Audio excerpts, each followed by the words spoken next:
3.1절 특집 수필 통계통계 울끈불끈 조정래 아리랑 문학기행 2부 시작합니다. 9월 28일 아침 8시 대공원역 3번 출구 주차장에 차를 대놓고 멤버들을 기다렸다. 과연 갈 수 있을까? 반신반의했던 아우동 주민들과 문학 여행이 시작되는 아침. 바람은 산들산들하고 햇살은 바삭바삭했다. 아우동 주민 중엔 아직 해외여행 한 번 못 가본 사람이 둘, 딱 한 번 가봤다는 이가 하나, 여기저기 잘 싸돌아다니는 사람이 하나 있다. 임원영 교수의 신작 유럽 문학기행 책을 받고 서로 소감을 얘기하던 중 너도 나도 러시아 문학여행 한번 가고 싶다는 아우성에 1단계 적금 넣고 2단계 나라 정하고 3단계 다녀오고 4단계 기행문 포함 동인지 내기라는 큰 그림으로 의기투합 적금을 시작했다. 기간은 멀리 3년 후를 기약했으니 아직 꿈같은 일이다. 우선 워밍업으로 가을 여행이라도 다녀오고 싶다는 동주민들의 의견에 군산 여행을 제안했다. 완독한 사람이건 안 한 사람이건 아직 우리는 아리랑 속에 있었기 때문이다. 가기 전 책 완독하고 9월 28일에서 29일 1박 2일로 떠나자. 결정하고 나니 마음은 벌써 여행 중이다. 여행은 숙소를 정하고 일정을 짜고 떠나기 전 준비 단계에서 오는 설렘과 기다림, 그리고 다녀와서의 되새김질까지 모두 포함한다. 그러던 중 아리랑에 불을 지핀 은실이 딸이랑 둘이 코타키나발 해외여행이 그 며칠 뒤에 잡혀 있어 우리 여행에서 빠지게 됐다. 딸도 없고 해외여행도 못 가본 내게 염장을 질러대며 군산 여행을 계획했지만 김제를 빼놓을 수 없었다. 사실 군산보다는 김제의 만경평야를 더 만나고 싶었다. 아리랑 속 농민들이 모진 고초를 겪은 배경도 김제고 아리랑 문학관도 김제에 있었기에 꼭 가야 했다. 일찍 출발한다고 했지만 주말이라 길이 밀리는지 내비게이션은 휴게소가 없는 국도로만 길 안내를 했다. 여행은 휴게소 들르는 맛도 포함인데 살짝 아쉬웠지만 덕분에 12시 전에 도착할 수 있었다. 마침 지평선 축제 기간이었던 아리랑 문학관 일대는 인파들로 인해 북적북적 축제 분위기가 물씬했다. 모두 쫄쫄 굶고 온 터라 문학도 식후경 일단 축제마당으로 들어섰다. 축제는 역시 먹거리 장터. 빈자리를 얼른 꿰차고 비빔밥과 청국장을 주문했다. 밥은 꿀맛이었다. 탱글탱글한 밥알에 고소한 참기름까지 더해진 비빔밥은 탁월한 선택이었다. 아, 징게민게 외미들 쌀이라 이렇게 맛있는 걸 거야. 만족스러운 점심을 먹고 아리랑 문학관으로 향하는데 책에서 접한 그 표현대로 가슴이 통게통게했다. 문학관 안은 의외로 한산해 밖에 북적대는 사람들한테 왠지 섭섭했다. 입구에서 안내하는 분께 인사를 하고 우리는 자랑스럽게 말했다. 우리 아리랑 다 읽고 왔어요. 생각보다 반응이 미지근했다. 연세가 좀 있으신 분이라 잘 못 들으셨나 재차 강조했다. 아, 다 읽으셨구나. 근데 그건 히스토리가 아니고 그냥 소설일 뿐이니께. 선생님, 아리랑 안 읽으셨죠? 눈치 빠른 우리의 눈총에 긍정도 부정도 아닌 웃음을 웃으며 안내원은 문학관 내부를 열정적으로 소개했다. 1 전시실 입구에는 작가의 육필 원고가 2.5m 높이로 탑처럼 쌓여 있었다. 글 과목에서의 가추록이란 소제목이 금방 이해됐다. 1 전시실은 1990년 한국일보 연재로 시작해서 해방 50주년을 맞은 1995년 8월에 총 12권의 책으로 출간된 아리랑에 대한 내용을 시대별로 구분해 잘 설명해 놓았다. 동학혁명 직후부터 일본의 본격적인 한반도 지배가 시작된 한일합병과 토지조사령이 발표되기까지의 이야기인 제1부 한반도와 제2부 민족혼, 제3부 어둠의 산하, 그리고 제4부 동트는 광야까지 각각의 줄거리와 인물들의 이동 경로를 설명해 놓았다. 그중 4부 줄거리 마지막 문단에 올해 눈길이 머물렀다. 8.15 해방이 되었다. 그러나 작가는 환희에 들뜬 서울의 거리를 그리지 않았다.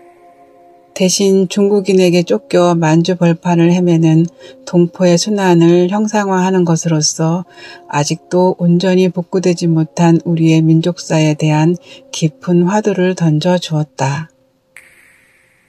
취재 시 사용한 여러 권의 여권과 수첩, 신발, 안경, 장갑, 녹음기, 카메라 등도 전시되어 있었다. 얼마나 고된 여정이었을까 가늠하다 코끝이 시큰했다. 전시된 아리랑의 원고 첫 장과 마지막 장을 보니 고친 데 없이 깨끗하다. 일필휘지로 한 번에 다 쓰시는 걸까? 천년의 질문 출간을 마치고 라디오 프로에 나와 했던 작가의 말이 떠올랐다. 아직도 원고지에 직접 글을 쓰며 쓰다가 문장이 잘못되었을 때는 물론이고 글자 하나 점 하나가 잘못돼도 버리고 다시 쓴다던 그 버린 원고를 저를 달라고 반진심으로 말하는 라디오 진행자의 말에 나도 같이 탐을 냈던 생각이 났다. 이 전시실 아리랑 지구 세바퀴에는 아리랑 취재와 구상, 집필의 과정이 고스란히 담긴 집필실, 송글씨의 집필 계획과 러시아, 중국, 하와이 등을 다니며 취재한 인터뷰 내용, 방문 지역 스케치 등 작가가 직접 그리고 기록한 전시품들이 가득했다. 감탄에 감탄을 거듭하던 중 옷씨들 이름이 가득한 노트를 발견했다. 어머, 웬 오서방들이 이렇게 많아? 남편이 오서방이라 반가워서 한 말은 절대 아니다. 그냥 눈에 띄었고 아리랑 속 인물과 연결고리가 떠오르지 않았다. 인물에게 맞는 이름을 짓기 위해 작가는 성 하나에 종이 가득 빽빽이 각각 다른 이름을 써놓고 고심하며 고른 것 같다. 이름 하나도 허투루 짓지 않았으니 아리랑의 이 방대한 인물과 서사가 12권의 장편에도 불구하고 끝까지 긴장을 놓지 않게 한 것이리라. 3 전시실은 인간 조정래의 모습을 느낄 수 있는 자료들이 전시되어 있었다.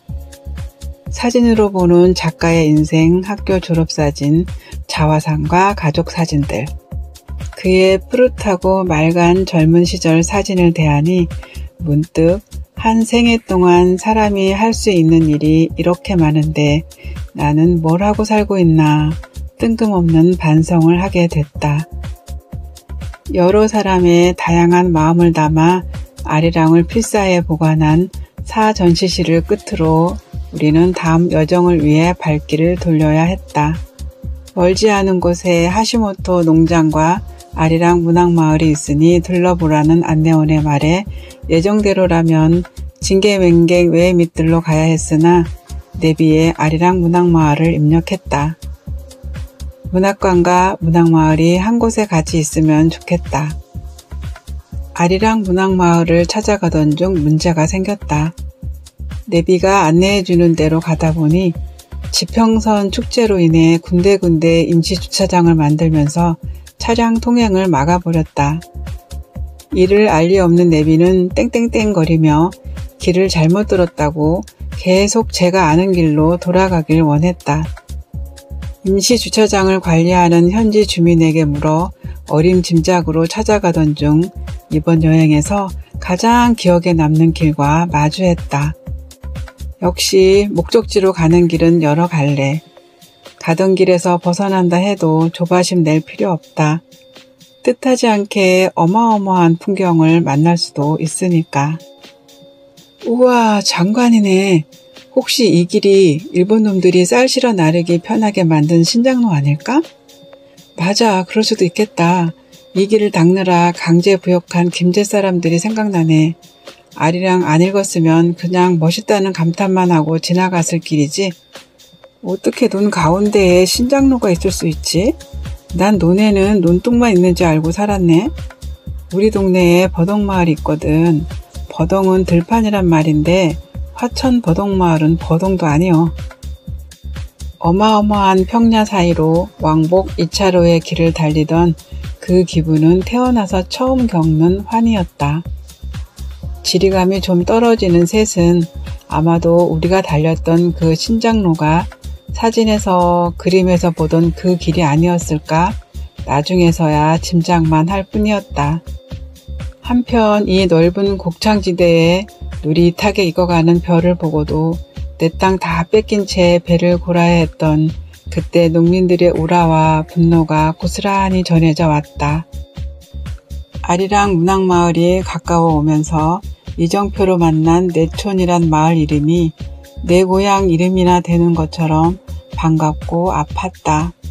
김제, 내촌, 외리 사람들의 고단한 삶을 아리랑에서 간접 체험한 까닭이리라. 아리랑 문학마을은 소설 아리랑 속 배경을 재현해 놓은 곳이다. 주요 인물인 송수익, 지삼출, 감골댁 등의 가옥에 들어설 때는 실제 그 집에 그들이 있는 양 반갑기 그지없었다. 오밀조밀 초가집들이 사이좋게 어우러진 목가적인 풍경 그대로 그들의 삶도 평화로웠으면 좋았을 걸 하는 안타까움에 우리는 모든 집을 순례했다. 수탈과 핍박의 상징, 근대 수탈기관으로 향하는 발길은 무거웠다. 친일파 백종두가 온갖 악행을 서슴지 않던 죽산면 사무소, 내부로 들어서는 순간 취조당하는 소리에 나도 모르게 몸이 오그라지던 죽산 주재소, 일제의 정보 수집기관인 우체국을 거쳐 정미소로 향했다. 형편없는 저 임금에도 어쩔 수 없이 미선소에서 쌀 고르는 노동을 하며 배고픔에 저도 모르게 쌀을 훔쳐먹다 들켜 혹독한 매질을 당하는 여자들의 울부짖음이 들리는 듯 했다. 혹시나 몸 어딘가 쌀알을 훔쳐갈까 작업이 끝나면 여자들을 줄 세워놓고 온몸을 더듬는 성추행이 자행되던 비극의 장소이다. 어디 하나 잔혹하지 않은 장소가 있으랴. 1910년대 중국 하얼빈역을 60% 정도 축소 재현한 하얼빈역 광장으로 가는 길에 이민자 가옥 앞에 발길이 멈췄다. 아무런 설명 없이 연해주에서 중앙아시아로 강제 이주당한 사람들, 집도 절도 없이 짐처럼 부려진 사람들이 그곳에서 얻을 수 있는 딱 하나의 재료, 갈대로 엮어 지은 집이다. 책을 읽지 않고 그 집을 봤다면 특이한 집이네 하고 스쳐 지났겠지. 하얼빈역에 도착해서는 기차를 기다리는 당시 사람들처럼 잠시 대합실 의자에 앉아 개찰구 쪽을 바라봤다. 플랫폼에 무슨 일이 생겼나 봐. 우리는 마치 그때 현장에 있었던 것처럼 감정이입하며 플랫폼으로 달려갔다. 그 시절 증기기관차가 미니멈하게 자리 잡고 있었고 열차에서 내린 직후 안중근 의사의 방아쇠에 저격당한 이토 히로부미와 총을 든 안중근 의사의 실감나는 순간포착 동상이 있었다. 통쾌한 그때의 하얼빈역을 상상하며 안중근 의사의 등을 자꾸 쓰다듬었다. 그분의 손을 잡고 팔짱을 끼고 감히 사진을 찍으며 잘하셨다고, 고맙다고, 감사하다고 모두 중얼거렸다. 차창 너머 어디에 눈을 두어도 거칠 것 없이 펼쳐진 징계맹갱 외의 밑들의 풍경은 그대로 그림이었다. 우리는 그림 속을 지나 또 다른 그림 선유도를 향해 달렸다. 말로만 듣던 새만금 방조제는 길 이상의 길이었다. 탁 트인 길과 양쪽으로 시원한 바다가 펼쳐져 있고 손 닿을 듯 가까운 하늘엔 구름쇼가 장관이었다. 일몰이 보이는 식당에 앉아 하루 여행을 마감하며 술을 한 잔 꼭 마시고 싶은 욕심을 버릴 수가 없어 선유도는 대충 한 바퀴 둘러보고 나왔다. 선유도는 그렇게 보면 안 되는 섬인데 언젠가 다시 긴 시간을 가지고 오리라 기약만 바다에 새기고 다시 새만금 방조제 길을 되짚었다. 바닷가 일몰 노래를 부르는 민옥의 바람도 새만금 방조제 위에 던져놓고 블로그 검색 결과 일몰 뷰가 끝내준다는 새만금 횟집에 갔다. 역시 온라인과 오프라인은 이상과 현실만큼이나 괴리감이 있었다. 이럴 줄 알았으면 방조제 중간에서 아쉬운 대로 술 없이 그냥 일몰만이라도 보는 건데. 살짝 후회됐지만 모른 척 콜콜콜 술을 따랐다. 잦은 병치레로 허약 모두인 두 사람을 위해 회를 주문했다. 일몰 뷰는 사기당한 기분이지만 군산의 맛집으로 소문난 식당이라더니 음식 맛은 꽤 괜찮았다. 띵띵해진 배를 안고 숙소에 왔다. 호텔은 기대 이상이었다. 약간의 햇빛 냄새까지 나는 뽀송한 친구가 마음에 쏙 들었다. 그대로 눕고 싶었다. 새벽 6시부터 시작한 하루가 한 2, 3일 지난 듯 길게 느껴졌다. 그렇지만 숙소 근처에 음악 분수와 어우러진 음파공원 야경이 아주 근사하다는 말에 다시 길을 나섰다. 벚꽃 피는 계절에 오면 야경이 더욱 찬란하리란 누구나 할 수 있는 예상을 하며 불빛으로 화려하게 단장한 물빛다리를 사부작 걸었다. 산들한 밤 공기는 파전에 막걸리를 불렀지만 이미 부른 배로 인해 커피 한 잔으로 아쉬움을 달랬다. 아직 3부 남았습니다.